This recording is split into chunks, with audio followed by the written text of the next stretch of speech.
हाँ जी, तो गाइज़ अस्सलाम वालेकुम। तो गाइज़ ये रही हमारे पास इस चैप्टर की लास्ट एग्जांपल।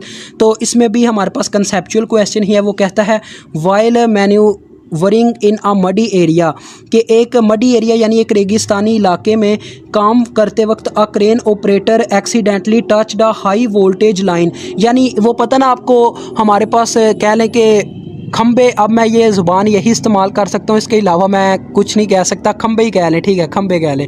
हंसने वाले यार हंस लें अपने उस्ताद पे, कोई मसला नहीं है, भाई हैं अपने सारे। तो ये जो खंबे लगे होते हैं ना, इनके ऊपर जो वायर होती हैं, ठीक है, तो वो कह रहा है इन के गलती से ना हाई वोल्टेज, जिस वायर में हाई वोल्टेज थे ना, उसके साथ हमारी क्रेन का जो होता है लोहे वाला हिस्सा वो टच हो गया, ठीक है। तो आगे वो क्या कहता है, the line potential was 7200 volt, यानी उसके क्रॉस 7200 वोल्ट प्रोड्यूस हो रहे थे। The neutral conductor was grounded at the pole, और न्यूट्रल भी वहाँ पे, यानी आपको पता है दो जो हमारे पास स्टेबल, इनको क्या लें, स्टेबलाइजिंग प्रोसेस कह लें, खंभों को जो भी बोलना चाहें आप, इन ये स्टेबलाइजिंग भी करते हैं, यानी इन्होंने न्यूट्रल वायर भी रखी होती है इसके अंदर।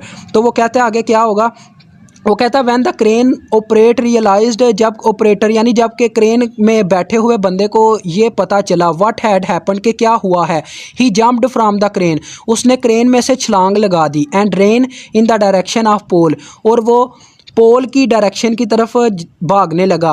वो which was approximately 10 metre away, जो कि 10 मीटर यानी 10 मीटर दूर था। ही वाज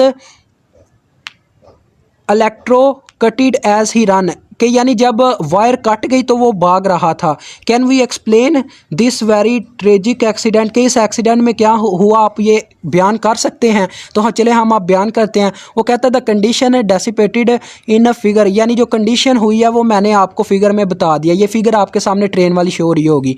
तो आगे वो क्या कहता है, the crane was at 7200 volt with respect to earth, earth के लिहाज से जो क्रेन है ना, उसके अंदर अब 7200 वोल्टेज क्रिएट हो चुके हैं, ठीक है। आगे वो कहता है guys therefore a gradient of 720 volt per metre existed along the earth between the crane and the power pole, यानी जो वायर है ना, वायर और क्रेन, वायर और ग्राउंड के दरमियान है, जो हमारे पास वायर और क्रेन के दरमियान जो हमारे पास वोल्टेज क्रिएट हो रहे हैं ना, ग्रेडियंट जो क्रिएट हो रहे हैं, पावर ग्रेडियंट, वो 720 वोल्ट पर मीटर है। तो this earth between the crane and the pole is modelled as a resistance, तो ये जो अर्थ होगा ना क्रेन और पोल के दरमियान, ये एज अ रजिस्टर वर्क करेगा, register. If the man strides was about 1 metre, अगर जो हमारा आदमी है वो 1 मीटर तक दूर भाग चुका है, तो क्या होगा, the difference in potential between his feet was approximately 720 volt, तो उसे 720 वोल्ट तक का शॉक झेलना पड़ेगा।